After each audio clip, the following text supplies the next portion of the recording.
dan para ulama telah diberikan taufik dari Allah Subhanahu wa taala di dalam permasalahan seperti itu. Di antaranya adalah Imam An-Nawawi rahimahullahu taala. Ketika beliau menulis Riyadhus Shalihin dan menyusun bab-bab di dalam kitab Riyadhus Shalihin, pada bab yang ketujuh Imam Nawawi rahimahullahu taala membawakan bab yakin dan tawakal. Kenapa tidak yakin saja? Atau kenapa tidak tawakal saja? Atau adakah alasan khusus Imam Nawawi rahimahullahu ta'ala menggabungkan antara yakin dan tawakal di dalam satu pembahasan? Para ulama menjelaskan bahwasanya tawakal sebagai amal hati, dia tidak akan mungkin bisa benar lurus kecuali dibangun di atas dasar keyakinan. Tawakal yang benar dibangun di atas dasar keyakinan. Keyakinan maka akan menghantarkan kepada tawakal, dan tawakal buah dari keyakinan. Kapan seseorang kapan seseorang keyakinannya rusak, tidak sempurna, maka sesuai dengan kadar itu pula menjadi cacat tawakalnya. Yakin dan tawakal. Yakin sudah barang tentu harus dibangun di atas dasar ilmu. Ilmu yang mendatangkan keyakinan adalah ilmu yang bersumber dari Allah Subhanahu wa taala, yang Dia berfirman, "Zalikal kitabul la raiba fihi hudal lil muttaqin." Al-Quran ini tidak ada lagi keraguan di dalamnya, yakni tidak ada sedikit pun keraguan di dalam Al-Quranul Karim. Isinya penuh dengan keyakinan yang mendatangkan ilmu yang bermanfaat. Sebagaimana juga hadis-hadis Rasulullah SAW mendatangkan keyakinan. Kalau tidak mendatangkan keyakinan, maka apa faidahnya beliau alaihi salatu wassalam mewasiatkan, taraktu fikum amrayn lan tadilu tamassaktum bihima. Aku tinggalkan kepada kalian dua perkara yang apabila kalian berpegang teguh dengannya, kalian tidak akan sesat selama-lamanya. Kalau Al-Quran dan hadis tidak mendatangkan keyakinan, lalu di mana letak la raiba fihi? Lalu di mana letak tamassaktum bihima? Al-Quran dan hadis mendatangkan keyakinan. Makanya para ulama mengatakan, ketika seseorang memperhatikan Al-Quran dan hadis, bersamaan dengan itu timbul keraguan, bukan keyakinan, maka yang pertama kali harus dia tuduh adalah dirinya sendiri. Karena Allah Subhanahu wa ta'ala dan Rasulnya telah menjelaskan bahwasanya Al-Quran dan As-Sunnah sumber ilmu yang membawa manfaat. Para ulama menjelaskan bahwasanya keyakinan adalah amaliyah hati yang muncul dari ilmu, dan ilmu adalah tingkatan tertinggi dari pengetahuan. Ilmu tidak sama dengan mengetahui. Makanya Allah Subhanahu wa ta'ala tersifati dengan al-alim, bukan al-arif. Walaupun dalam bahasa kita alim dengan arif itu mungkin diterjemahkan dengan mengetahui. Tetapi di sana sudah barang tentu ada beda, karena nama Allah Subhanahu wa Ta'ala seluruhnya husna. Allah Subhanahu wa Ta'ala dan Rasulnya tidak pilih untuk Allah Subhanahu wa Ta'ala nama Al-Arif, tetapi Al-Alim, menunjukkan bahwasanya pengetahuan yang paling tinggi adalah ilmu, sedangkan pengetahuan yang paling rendah dalam makna tidak mengetahui sama sekali adalah jahil. Makanya para ulama menjelaskan bahwasanya tingkatan dari yang sangat mengetahui sampai yang sama sekali tidak mengetahui ada 5.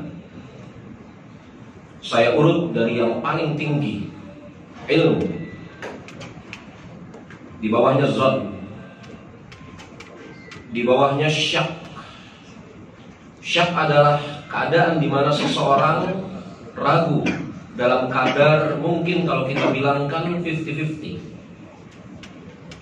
Di bawahnya waham. Waham lebih buruk daripada syak. Dan yang paling rendah adalah jahil. Ilmu, zon, syak, waham, dan jahil. Ilmu yang mendatangkan keyakinan. Makanya ketika seseorang berbicara tentang derajat keyakinan, sampai menjelaskan ada derajat keyakinan, karena ilmu yang membawa manfaat bagi kaum muslimin pun bertingkat-tingkat. Ada orang-orang yang tersifati di dalam Al-Quranul Karim ar-rasikhuna fi ilmi, yang rasikh, yang dalam ilmunya. Ada orang-orang kebanyakan penuntut ilmu. Ada lagi yang lebih banyak daripada itu adalah orang-orang awam. Makanya Ali bin Abi Thalib radhiyallahu anhu membagi manusia berdasarkan kadar kepengetahuannya menjadi 3. An-nasun salasun. Manusia itu ada 3 kelompok, kata Ali bin Abi Thalib radhiyallahu anhu. Alim rabbani, alim rabbani, tingkatan yang tertinggi, memiliki ilmu, rasikh di dalamnya. Kemudian tingkatan di bawahnya, thalibul ilmi ala sabilin najah, penuntut ilmu yang berjalan di atas jalan keselamatan. Dan yang di bawahnya lagi, tingkatan yang paling rendah, hamajurra'a, yattabi'u maqulan na'iq, orang awam yang mengikuti arah suara mana saja yang menyeru kepadanya. Orang awam yang sekedar ikut-ikutan. Penuntut ilmu, mereka memiliki ilmu. Orang alim, mereka memiliki ilmu. Tetapi sudah barang tentu, ilmu yang dimiliki oleh seorang alim dengan penuntut ilmu berbeda. Ilmu yang dimiliki oleh seorang alim yang pertama dengan alim yang kedua berbeda. Makanya berdasarkan derajat ilmu, keyakinan pun bertingkat-tingkat. Makanya kalau seseorang membaca kitab-kitab para ulama, di sana ada ilmu yakin, di sana ada hakul yakin, di sana ada ainul yakin. Untuk mudah, ilmu yakin, seseorang mengetahui bahwasanya di sana ada zat yang bernama air dan dia bersifat cair. Dia mengetahui secara pasti bahwasanya di sana ada zat yang bernama air dan bersifat cair. Itu ilmu yakin. Yakin dia ada zat, ada benda yang bernama air dan bersifat cair, memiliki bentuk sesuai dengan wadahnya, yang apabila dipanaskan menguap, didinginkan membeku. Dia tahu itu semua, ilmu yakin. Suatu saat dia melihat air dalam wujudnya, yang ternyata ketika dituang ke dalam gelas berbentuk gelas, diletakkan di dalam mangkok berbentuk mangkok, dia panaskan menguap, dia dinginkan membeku. Ketika dia lihat itu dengan mata kepalanya sendiri, maka itulah yang namanya hakul yakin. Tetapi kemudian ketika dia pegang air itu, dia rasakan akibat panas dari diuapkan. Dia pegang air yang telah membeku, dia rasakan dingin. Dia bahkan menceburkan diri ke dalam air tersebut, maka telah sampai kepada derajat ainul yakin. Derajat ainul yakin inilah yang serupa dan sebangun dengan derajat ihsan yang paling tinggi. Ketika seseorang sampai kepada derajat ilmu yang paling tinggi, mendatangkan keyakinan yang bersifat ainul, maka apa kata Rasulullah SAW? Anta budullaha ka'annakum tarahu.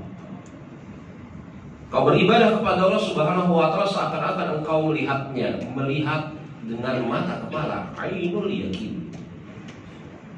Ini derajat ihsan yang tertinggi. Sebagian orang ada yang salah di dalam memahami hadis ini. Engkau beribadah kepada Allah Subhanahu wa Ta'ala seakan-akan engkau melihatnya, lalu dia bayangkan Allah Subhanahu wa Ta'ala memiliki wujud seperti ini, wujud seperti itu. Maka apa yang datang di dalam bayangan kita bahwasanya Allah memiliki wujud seperti ini, wujud seperti itu bukan Allah Subhanahu wa Ta'ala. Itu hanya penggambaran kita. Karena Allah Subhanahu wa Ta'ala laisa kamitslihi syai', tidak ada sesuatu pun yang serupa dengannya. Lalu bagaimana memahami hadis engkau beribadah kepada Allah Subhanahu wa Ta'ala seakan-akan engkau melihatnya? Mudah sekali. Saya kaitkan dengan beberapa hadis yang lain yang menjelaskan tentang nama-nama dan sifat-sifat Allah Subhanahu wa Ta'ala. Contohnya, innallaha jamil yuhibbul jamal fi kulli syai'. Allah Subhanahu wa Ta'ala indah, yakni memiliki sifat indah. Allah tidak buruk, Allah indah, baik, tidak jelek. Innallaha jamil, Allah Subhanahu wa Ta'ala jamil, yuhibbul jamal fi kulli syai', mencintai keindahan pada setiap sesuatu. Maka Allah Subhanahu wa Ta'ala tersifati sebagai memiliki keindahan al-jamil. Hadis yang lain, innallaha thayyib la yaqbalu illa thayyibah. Allah Subhanahu wa Ta'ala baik, tidak menerima kecuali yang baik. Menunjukkan bahwasannya Allah Subhanahu wa Ta'ala memiliki sifat baik, enggak buruk, enggak jelek. Sebagaimana hadis yang lain, innallaha nazid yuhibbun nadzafah.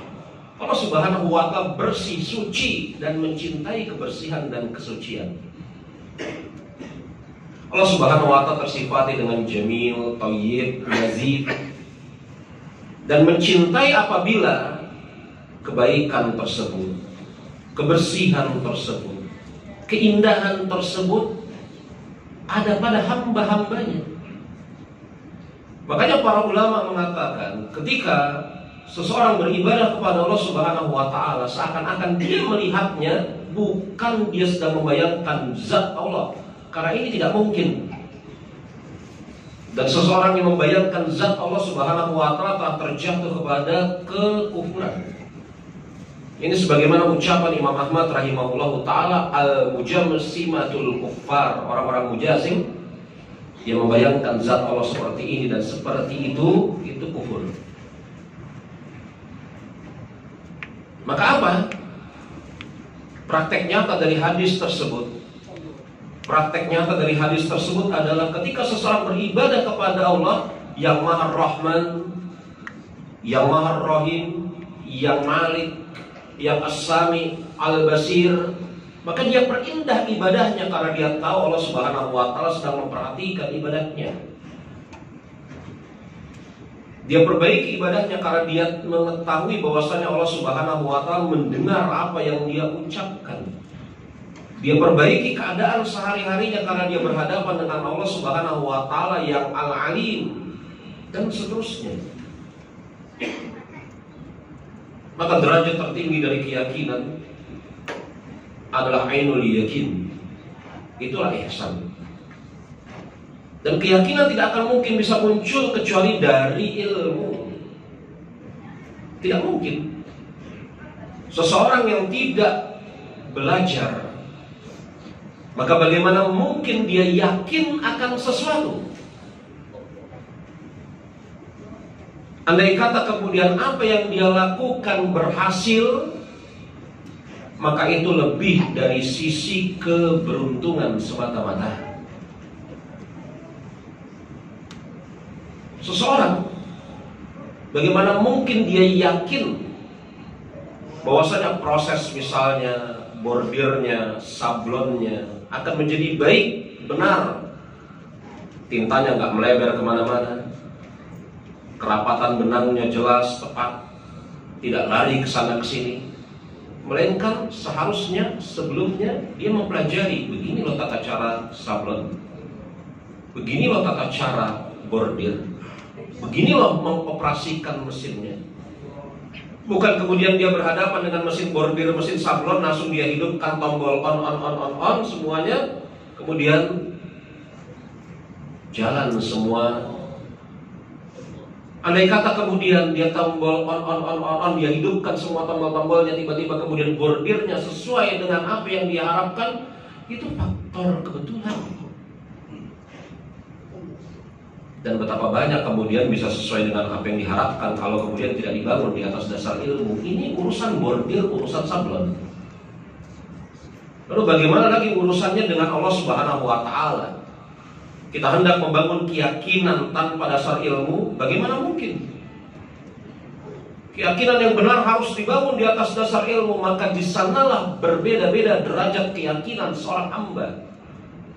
Orang-orang yang berilmu tentang Allah Subhanahu wa Ta'ala dengan sebenar-benarnya, maka akan sampai kepada derajat yakin seyakin-yakinnya. Dan yang menarik, Imam Nawawi tidak sebutkan bab yakin titik,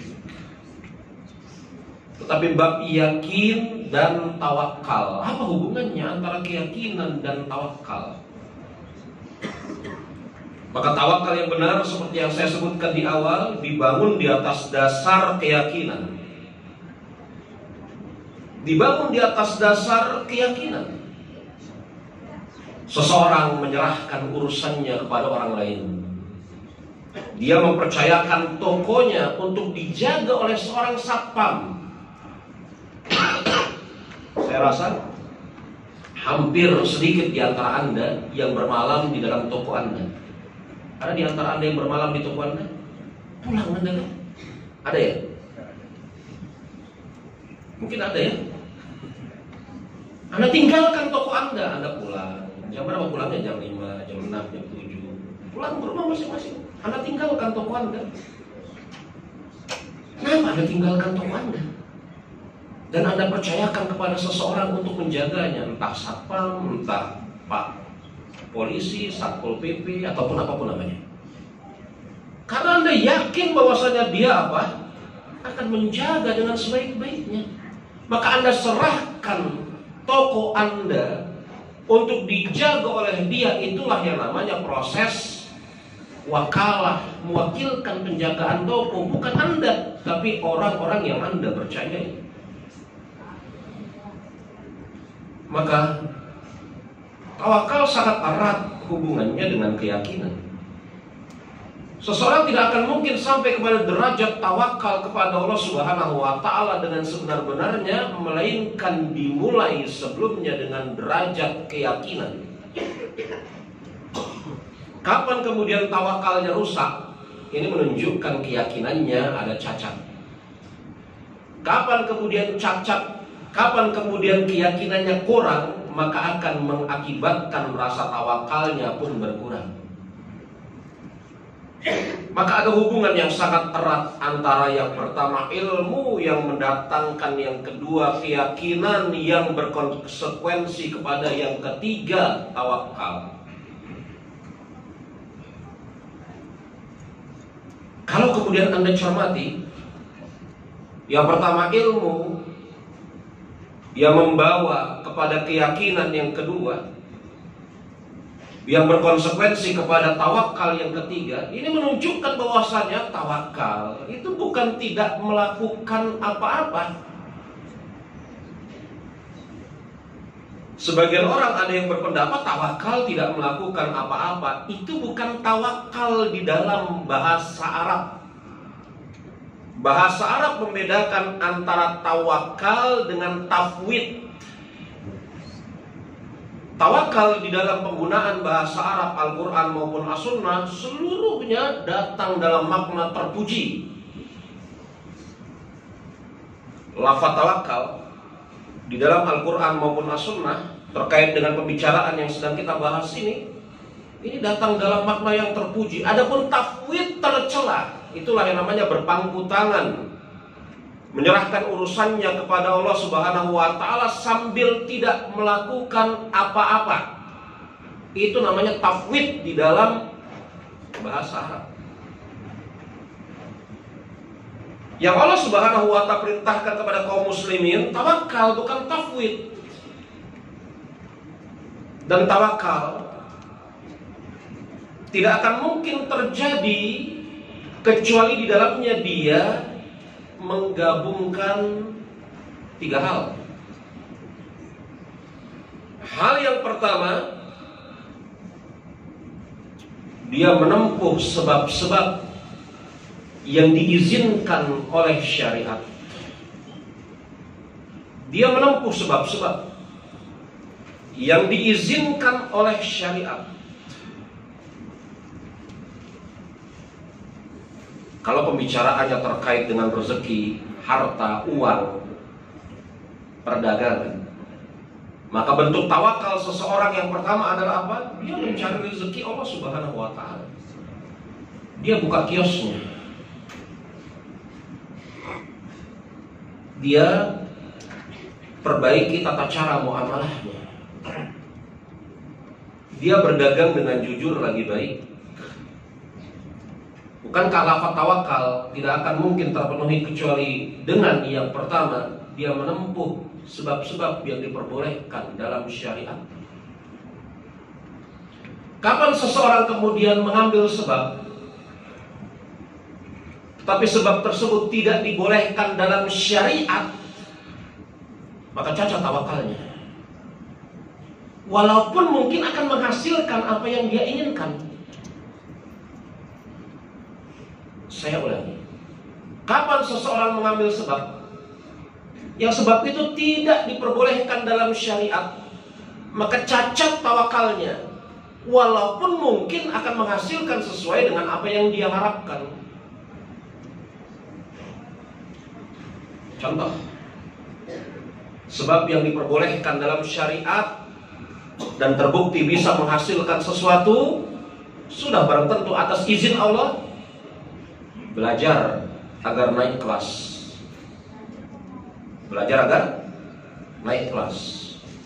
Tapi apakah ada dan terbukti seseorang yang membuat contekan panjang, dia selipkan di dalam rok dia, dia selipkan di dalam ballpointnya, dia tulis di balik dasinya? Terbukti ada orang-orang yang seperti ini naik kelas? Ada? Ada. Tapi apakah betul itu maknanya tawakal? Tidak, karena dia menempuh sebab yang memang menghasilkan sesuai dengan apa yang dia kehendaki, tetapi tidak diizinkan oleh Allah Subhanahu wa Ta'ala. Mencontek bukan perkara yang dibenarkan dalam syariat. Menipu bukan perkara yang dibenarkan dalam syariat. Anda, mudah-mudahan nggak ada di sini. Saya baik sangka pada Anda, insya Allah. Anda kemudian menyembunyikan cacat barang, bukan perkara yang dibenarkan dalam syariat, walaupun kemudian barang itu bisa terjual. Sebagaimana harganya apabila tidak ada cacatnya. Itu sama sekali bukan keuntungan.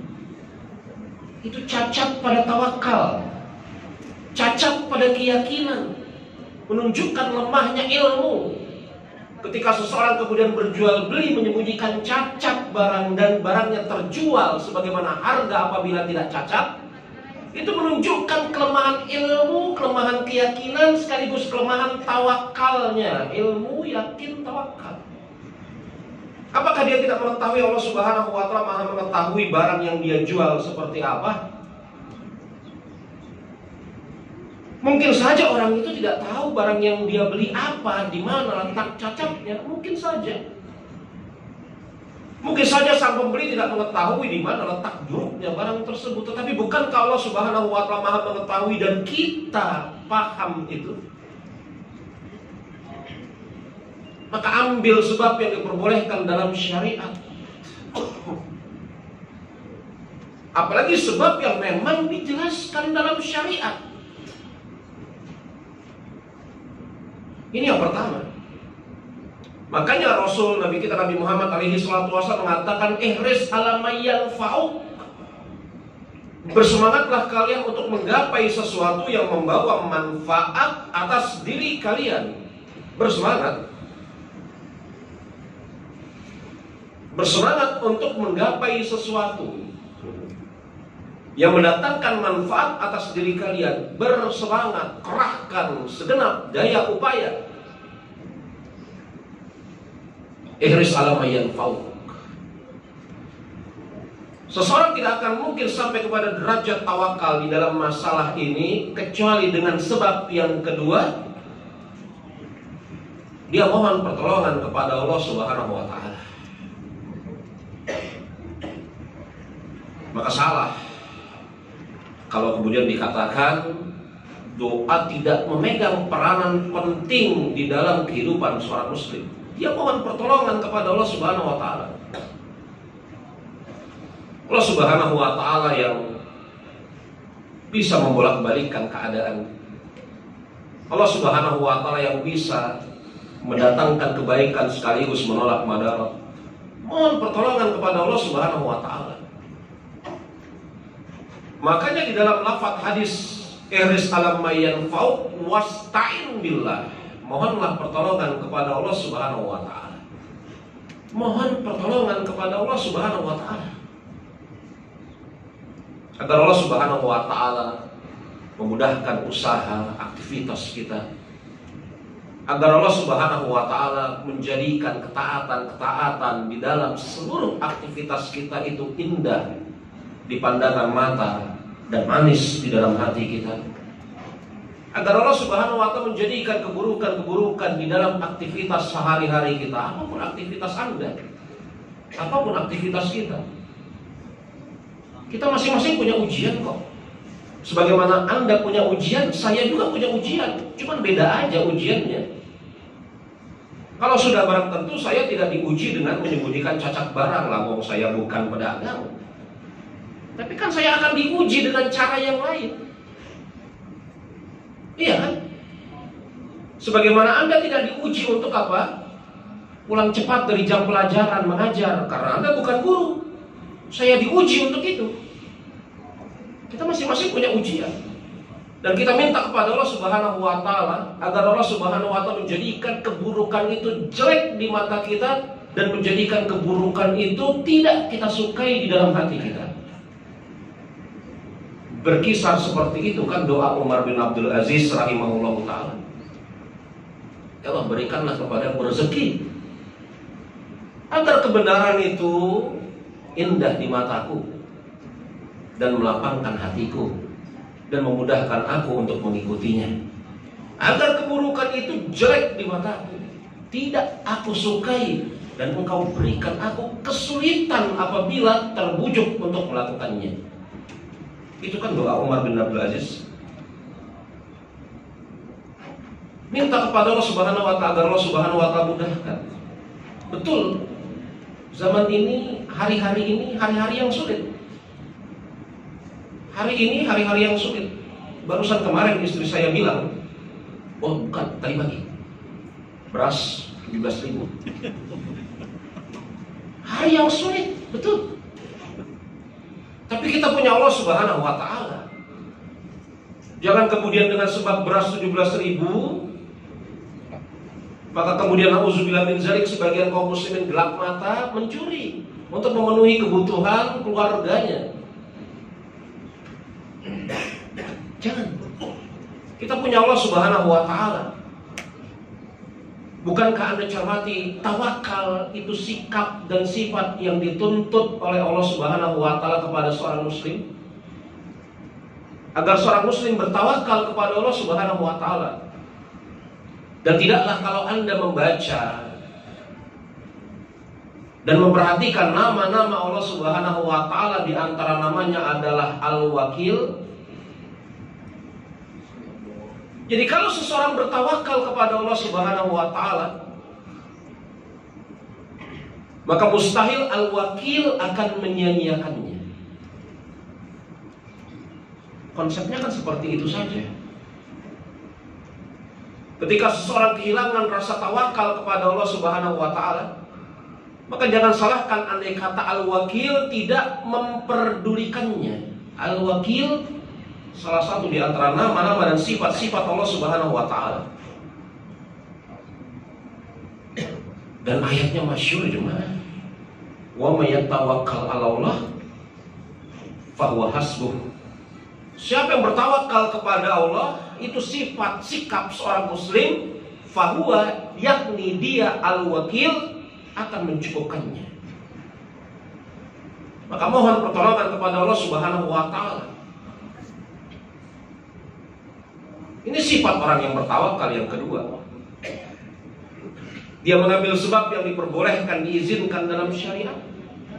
Dia memohon pertolongan kepada Allah Subhanahu wa taala atas seluruh aktivitasnya. Seluruh aktivitas. Salafus saleh sampai meminta garam kepada Allah Subhanahu wa taala. Salafus saleh sampai meminta tali sepatu kepada Allah Subhanahu wa taala. Saking tingginya rasa tawakal mereka kepada Allah Subhanahu wa taala. Mereka tidak mau kemudian menyandarkan urusan mereka kepada sesuatu selain Allah Subhanahu wa taala. Abdullah bin Abbas radhiyallahu anhu, sepupu sekaligus anak pamannya Rasul,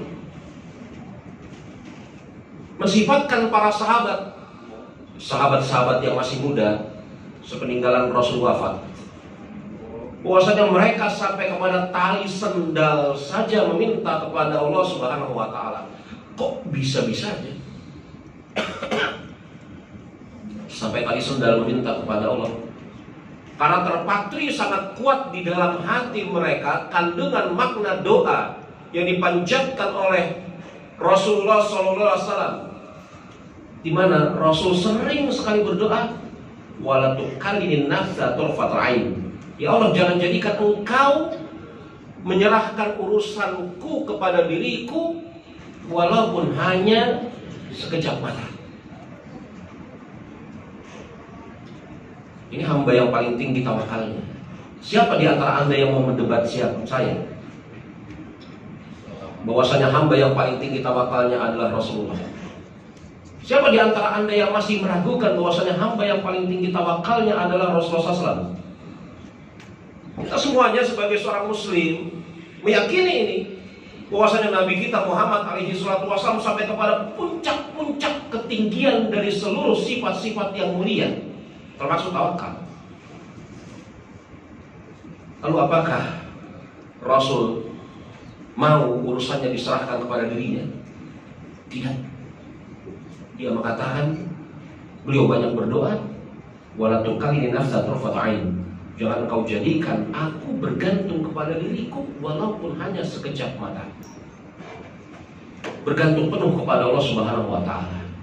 Perbaiki akidah kita, perdalam ilmu kita. Yakin Allah Subhanahu wa taala tidak akan menyia-nyiakan orang yang bertawakal. Tawakal wakil. Cermati itu. Andai kata jemaah, yang ketiga, kita sudah bergantung penuh kepada Allah. Yang kedua, dan kita mengerahkan segenap daya upaya yang diizinkan dalam syariat. Yang pertama, tapi tiba-tiba kemudian tidak menghasilkan sesuatu sesuai dengan harapan kita. Mungkin ini? Mungkin kita sudah kerahkan segenap daya upaya, kita sudah sandarkan urusan kita kepada Allah Subhanahu wa Ta'ala. Yang pertama dan yang kedua sudah kita penuhi. Tapi kemudian ternyata apa yang terjadi? Ternyata yang terjadi apa yang kita harapkan tidak kita jumpai, tidak kita dapatkan.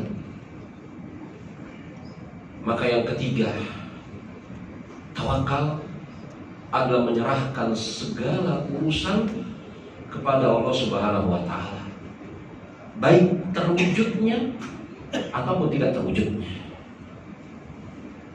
Karena Allah Subhanahu wa Ta'ala Maha mengetahui apa yang terbaik bagi hamba-hambanya yang baik. Kalau yang pertama dan yang kedua telah terpenuhi, dia berusaha bersungguh-sungguh sesuai dengan jalan syariat. Yang kedua, dia sandarkan urusannya kepada Allah Subhanahu wa Ta'ala. Ini hamba yang baik, jelas. Maka yang ketiga, dia serahkan hasilnya, terjadi atau tidak terjadi, kepada Allah Subhanahu wa Ta'ala. Allah Maha mengetahui apa yang terbaik bagi hamba-hambanya yang baik. Sebagaimana juga Allah Subhanahu wa Ta'ala mengetahui apa yang dia persiapkan berupa siksa, berupa keburukan bagi hamba-hambanya yang buruk. Dan itu gak ketukar jemaah. Anda jangan kemudian merasa bahwasanya kebaikan yang untuk dirinya tertukar untuk diberikan Allah untuk orang lain. Kalau kebaikan itu milik Anda, maka pasti akan menjadi milik Anda.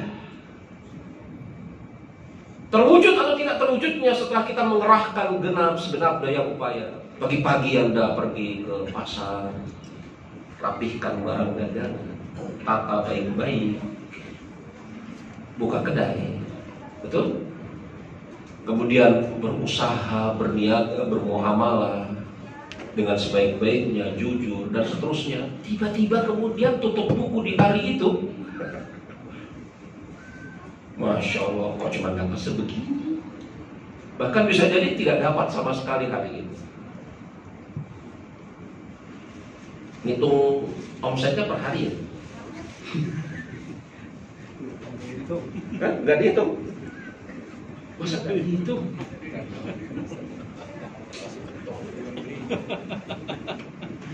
Mungkin ada yang menghitung ya. Ini bagi yang menghitung lah. Bagi yang berdagang tidak menghitung omsetnya setiap hari atau setiap pekan, mungkin menjalani proses dagangnya dengan apa? Dengan naluri semata-mata.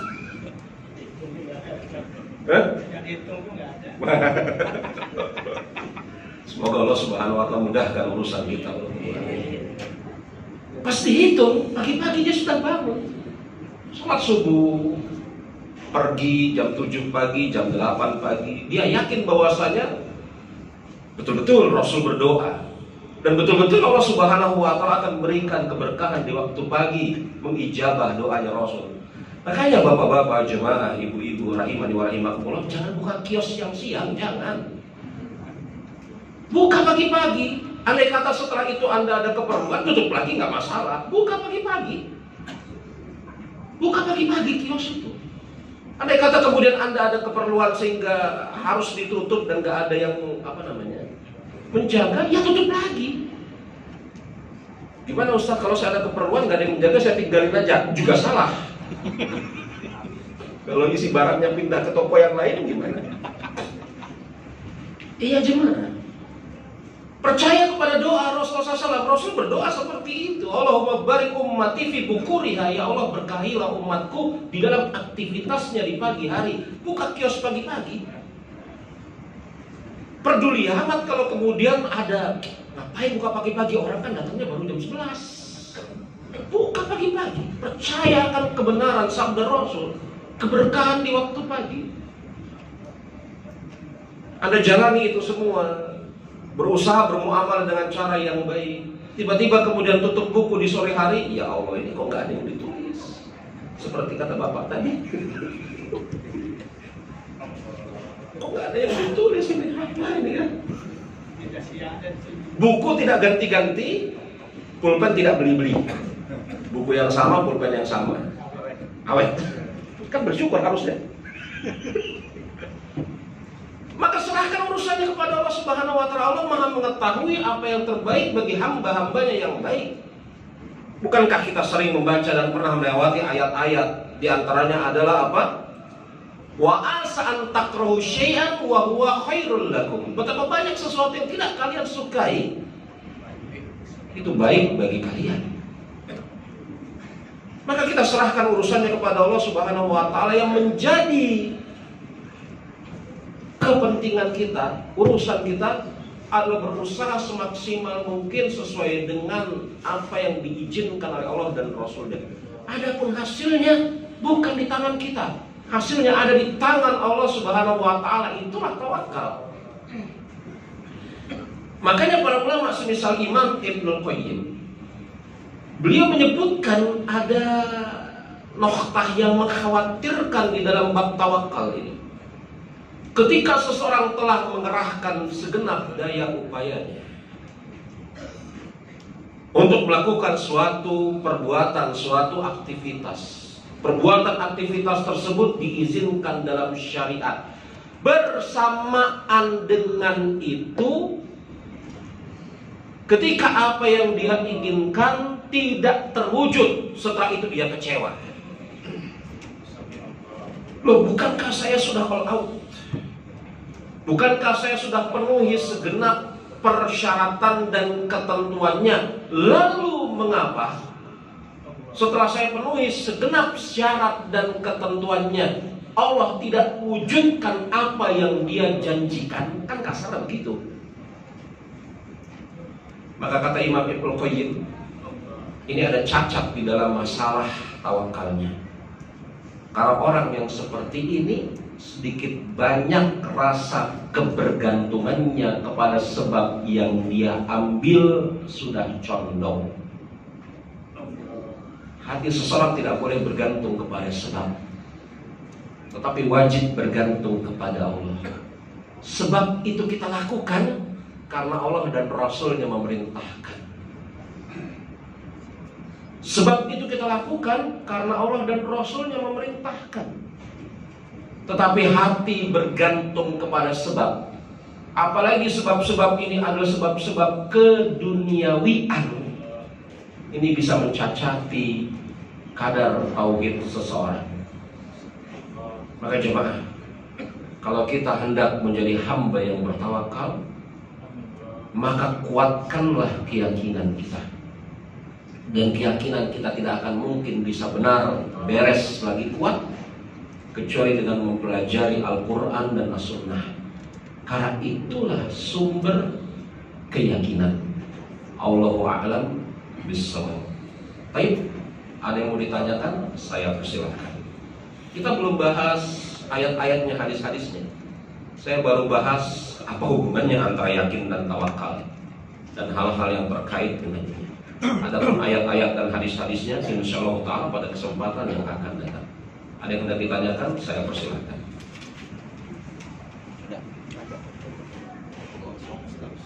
Ada yang hendak ditanyakan jemaah?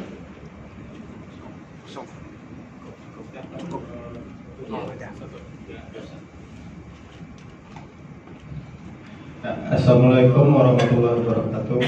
Waalaikumsalam. Ya Ustadz, saya kan driver ojol ya. Kadang atribut itu nggak selalu saya kayak gitulah, nggak lengkap. Apa itu termasuk ini ya? Iya ya, paham. Iya. Atributnya nggak lengkap. Iya, apakah itu helm hilang? Saya pakai helm yang lain nggak sesuai di standarin ojol. Ya, apakah itu sesuatu yang boleh atau tidak, gitu kan? Iya. Ya, tergantung dengan persyaratan yang Anda ikat dengan perusahaan penyedia jasa layanan tersebut. Apakah dia mempersyaratkan bahwasanya Anda harus berpakaian lengkap, atau kemudian itu hanya disarankan saja? Kalau dipersyaratkan Anda harus berpakaian lengkap sesuai dengan atribut yang telah mereka keluarkan, maka apakah di sana ada pengecualian-pengecualian? Contoh sekarang ini musim hujan, helm itu dalamnya itu ya sering sekali terkena hujan basah yang memerlukan kemudian apa? Dicuci, dikeringkan dan seterusnya ya. Dan itu bukan proses sehari dua hari. Kita mengetahui itu sehingga helm atribut yang seharusnya dipakai kemudian tidak bisa langsung dipakai. Nah, apakah hal-hal seperti itu mendapatkan pengecualian? Kalau jawabannya mendapatkan pengecualian dan itu telah menjadi sesuatu yang uruf biasa di sisi mereka, mereka tidak mengkoreksi, tidak kemudian dalam tanda kutip marah ataupun menegur, maka itu tidak mengapa. Belum lagi kalau kita lihat klausulnya bukan klausul antara atasan dan bawahan. Klausulnya di dalam masalah ini kan klausul mitra. Yang namanya mitra itu kan memiliki kedudukan yang sejajar. Semestinya begitu kan? Ya, maka kalau kemudian yang namanya klausulnya adalah klausul mitra memiliki kedudukan yang sejajar, maka pada hakikatnya tidak mengapa Anda tidak mempergunakan atribut yang mereka keluarkan. Cuman permasalahannya kan, ini bisa mendatangkan kecurigaan orang. Ini driver ojol atau tukang culik? Begitu kan? Ini driver ojol atau tukang culik? Jangan-jangan ini tukang culik. Nah, begitu kan? Apalagi kemudian datang motornya atau mobilnya platnya beda, makin curiga dia. Nah, ini jangan-jangan tukang culik ini. Nah, ini akan mendatangkan kerugian. Makanya adanya seragam atribut seperti itu, berat dugaan kita, husnuzon kita itu supaya tertib, itu yang pertama, dan supaya juga menghilangkan kecurigaan bagi pengguna jasa, itu yang kedua. Allahu a'lam bishawab. Ya. Ustaz, mau tanya Ustaz, terkait misalnya kita ada hajat. Biar yang lain dengar juga Pak. Ya, assalamualaikum warahmatullahi Waalaikumsalam. Ustaz, misalnya kita ada suatu hajat yang kita istiqorohkan gitu. Jika ini baik, kita minta mudahkan. Jika ini buruk, minta dipersulit gitu. Nah, tapi begitu kita sudah istiqoroh, kita laksanakan, tahu-tahu ada kesulitan gitu Ustaz. Misalnya tiba-tiba ban bocor atau hari hujan. Nah, ini apakah jawaban dari istiqoroh atau malah jadi jatuhnya tatoyur Ustaz, merasa sial gitu. Nah, ini yang mohon ilmu untuk lebih yakin Ustaz kalau setelah istiqoroh. Terima kasih Ustaz. Istiqoroh disyariatkan, tetapi bukan untuk setiap keadaan. Saya mau buka toko pagi istiqoroh dulu. Kayaknya saya pengen makan habis ini nasi sama rendang atau nasi sama ayam goreng, mana yang paling baik? Istiqoroh dulu lah. Istiqoroh itu memang disyariatkan, tetapi dalam perkara-perkara yang betul-betul kita tidak mengetahui dan tidak memiliki kecondongan apa yang terbaik bagi kita. Makanya para ulama mengatakan tidak perlu istiqoroh dalam perkara-perkara keseharian. Makan apa ini, minum apa ntar sore, apa kopi, apa bandrek, atau teh, nggak perlu istiqoroh. Sebagaimana juga tidak perlu istiqoroh dalam perkara yang sudah jelas terang benderang wajib. Loh, Anda ngapain? Saya mau istiqoroh dulu. Istiqorohnya dalam hal apa? Meminta petunjuk dari Allah, apakah saya akan mengerjakan sholat asar atau tidak nanti. Ini nggak perlu istiqoroh, ini kemaksiatan. Maka pada perkara yang wajib, pada perkara yang haram, pada perkara-perkara kebiasaan tidak disyariatkan istiqoroh. Jelas sudah hukumnya, halal bayin, haram bayin, beres.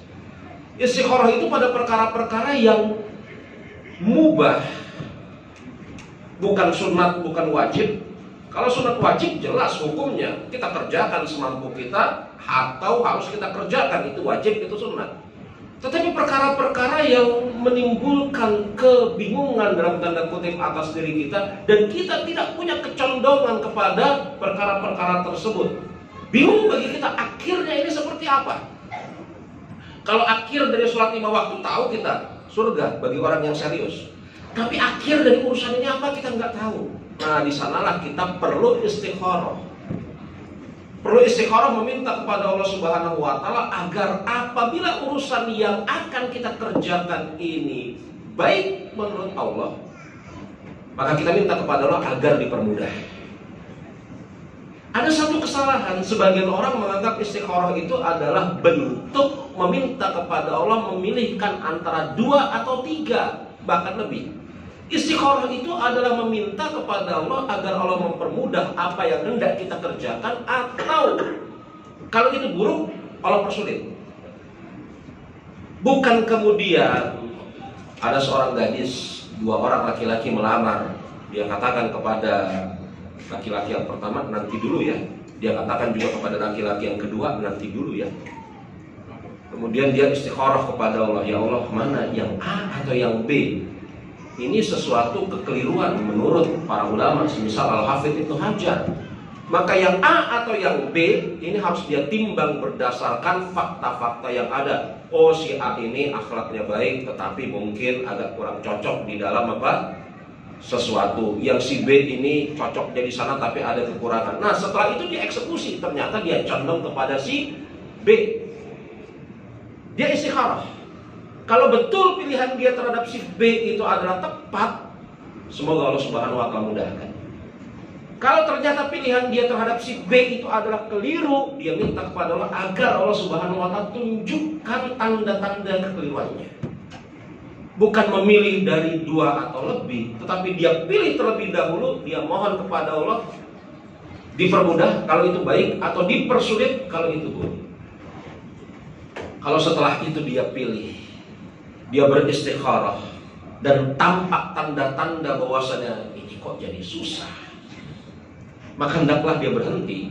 Ini dengan catatan kalau dia betul-betul istikharah dan dia serius istikharahnya. Dia membaca doa istikharah, dia hadirkan, ya, dia hadirkan betul-betul rasa meminta, dan dia minimkan rasa kecenderungan atau tidak kecenderungannya. Karena sebagian orang, misal, saya pengen ke sana, tapi saya nggak tahu ke sana itu baik atau enggak. Kemudian dia beristikharah. Saya memakai contoh yang ditanyakan tadi. Dia beristikharah. Dia meminta kepada Allah agar kemudian Allah Subhanahu wa taala persulit kalau itu jelek, permudah kalau itu susah, kalau itu baik. Tapi hatinya sudah ada kecenderungan sebelum istikharah atau setelah istikharah itu. Maka ini istikharahnya hampir tidak berguna. Ketika kemudian dia mau keluar dari rumahnya, dia ketemu sendalnya cuma sebelah.